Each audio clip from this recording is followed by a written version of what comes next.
बातम्या पाहण्यासाठी भीमप्रहार न्यूज मराठी चॅनेलला सबस्क्राईब करा, व्हिडिओला लाईक आणि शेअर करा.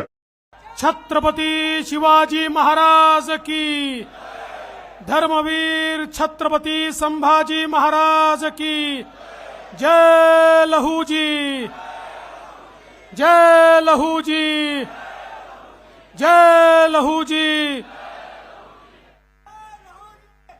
आद्य क्रांतिगुरु लहूजी वस्ताद साळवे यांच्या स्मारकाच्या भूमिपूजन प्रसंगी सर्वप्रथम हिंदवी स्वराज्याचे सरसंस्थापक छत्रपती शिवरायांना मानाचा मुजरा करतो. भारतीय राज्यघटनेचे शिल्पकार भारतरत्न डॉक्टर बाबासाहेब आंबेडकर यांना मानवंदना अर्पित करतो.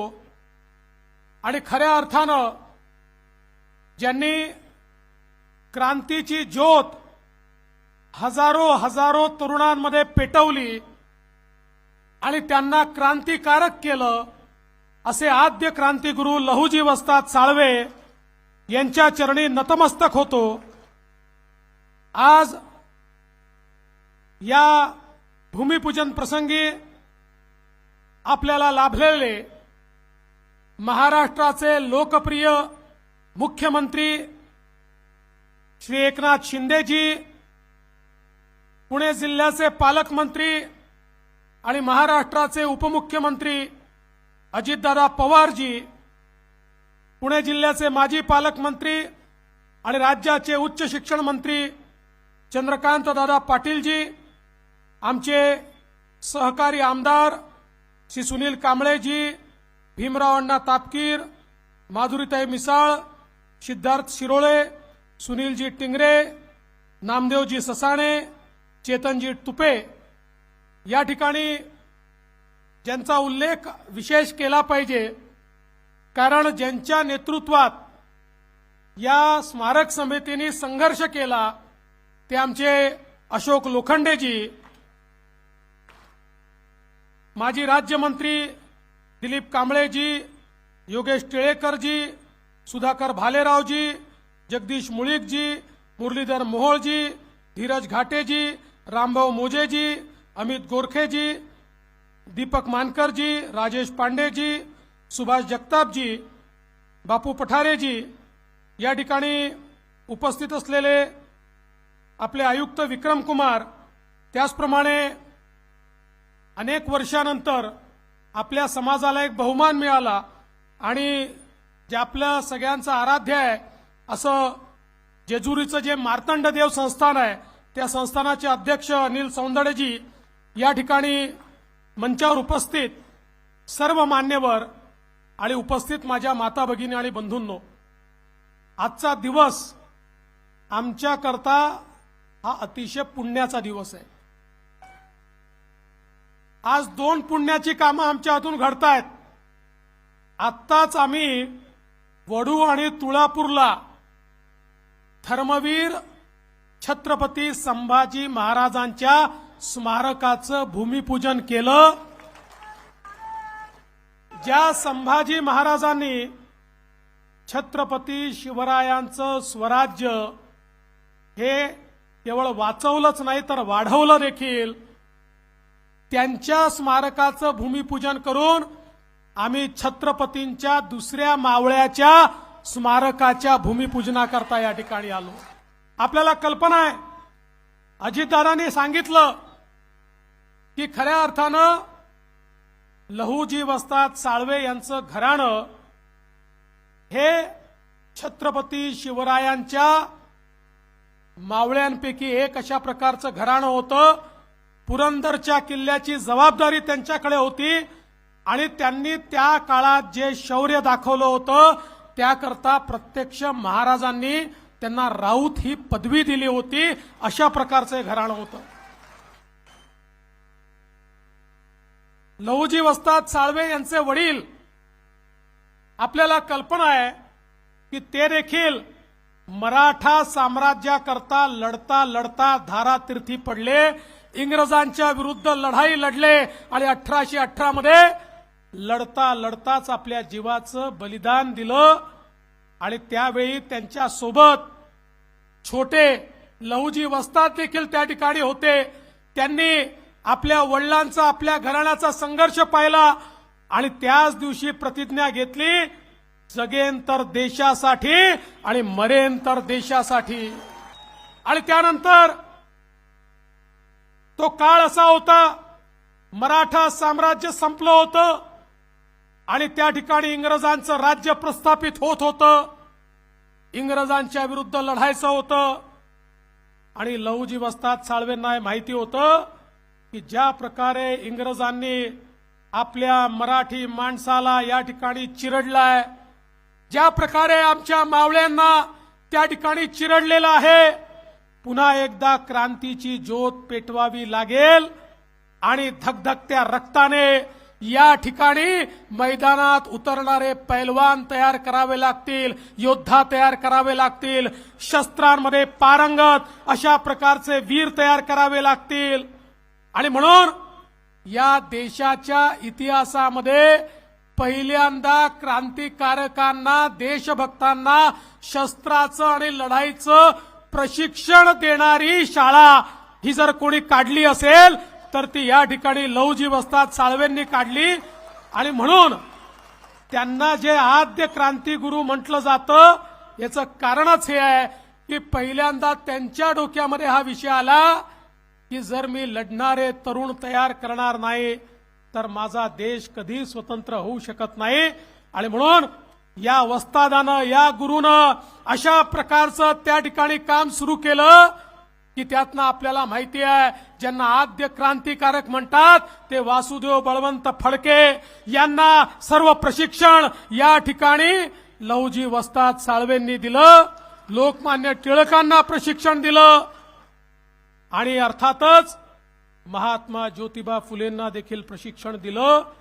पण महात्मा ज्योतिबा फुलेंना केवळ त्या ठिकाणी डावपेच शिकवले एवढ्यापुरतं मर्यादित नाहीये, तर जी एक मालिका महात्मा ज्योतिबा फुलेंनी सुरू केली समाज सुधारण्याची, समाजातली विषमता दूर करण्याची आणि क्रांतिज्योती सावित्रीबाई फुले यांना शिकवून त्यांच्या माध्यमातून खऱ्या अर्थानं महिलांना शिक्षण मिळालं पाहिजे याची मुहूर्तमेढ त्या ठिकाणी जी काही करण्यात आली, ही मुहूर्तमेढ करताना समाजात असेही समाजाचे ठेकेदार होते की जे त्या काळामध्ये हल्ला करायचे, हमला करायचे, त्या काळामध्ये महात्मा ज्योतिबा फुलेंना त्रास द्यायचे.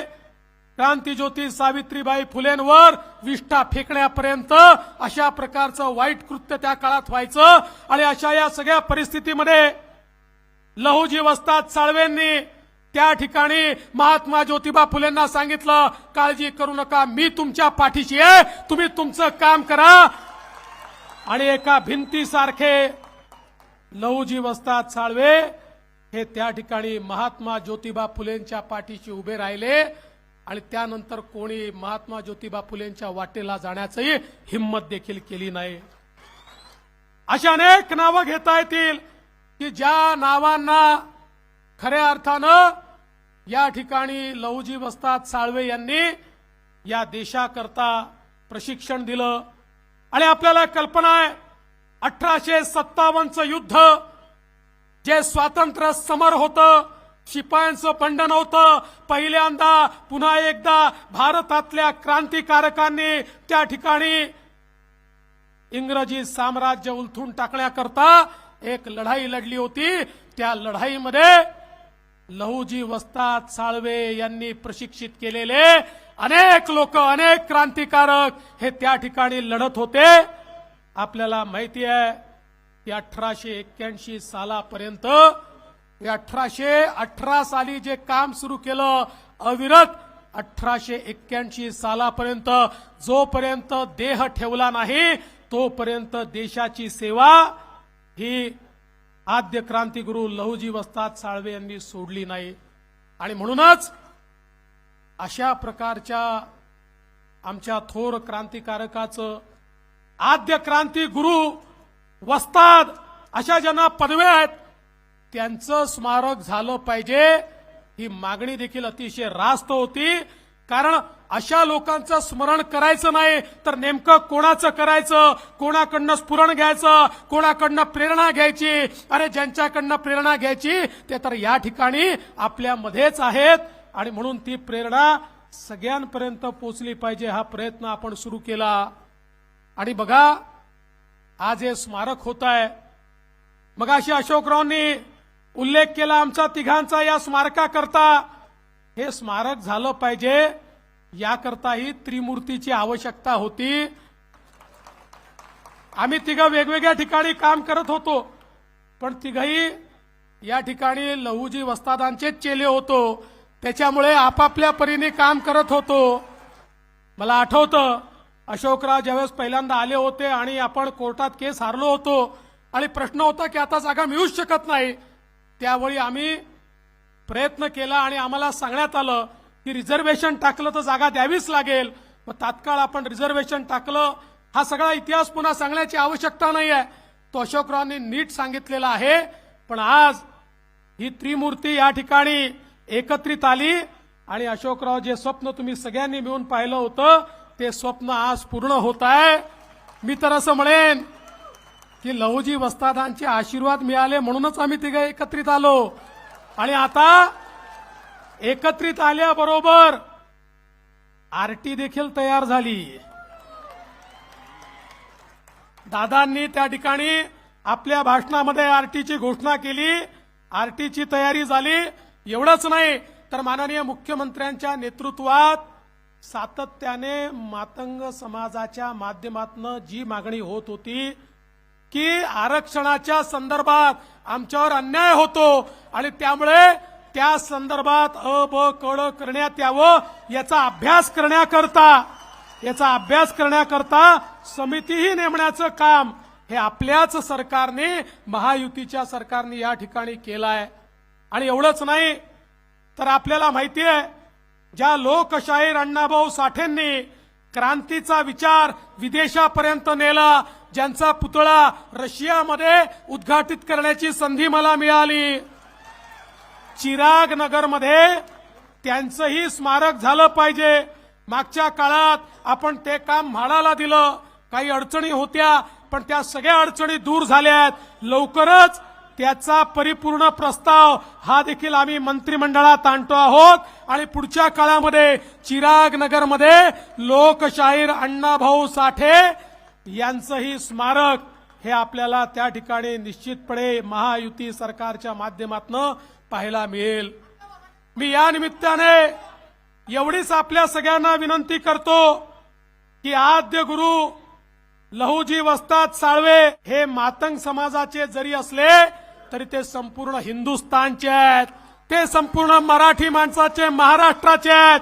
त्यामुळे आपण त्यांना सीमित न करता ज्या माणसाने आम्हाला स्वराज्य शिकवलं, ज्या माणसाने स्वातंत्र्य काय हे शिकवलं, त्या माणसाच्या प्रती आम्ही सगळे सदैव नतमस्तक राहू. आणि म्हणून आज ही संधी मिळाल्याबद्दल आपल्या सर्वांचे मी मनपूर्वक आभार मानतो. आणि आपल्या समाजाच्या पाठीशी आपलं महायुतीचं सरकार पूर्ण ताकदीने उभं राहील एवढंच या निमित्ताने सांगतो आणि माझं बोलणं संपवतो. अशोकरावांनी सांगितलं निश्चितपणे या स्मारकाच्या उद्घाटनाला मोदी साहेबांनी यावं. याकरता मुख्यमंत्री अजितदादा आणि मी आम्ही तिघही जण मोदी साहेबांकडे जाऊ आणि उद्घाटनाला मोदी साहेबांनाच आणू एवढा आपल्याला शब्द देतो आणि माझं बोलणं संपवतो. जय हिंद, जय महाराष्ट्र, जय लहुजी.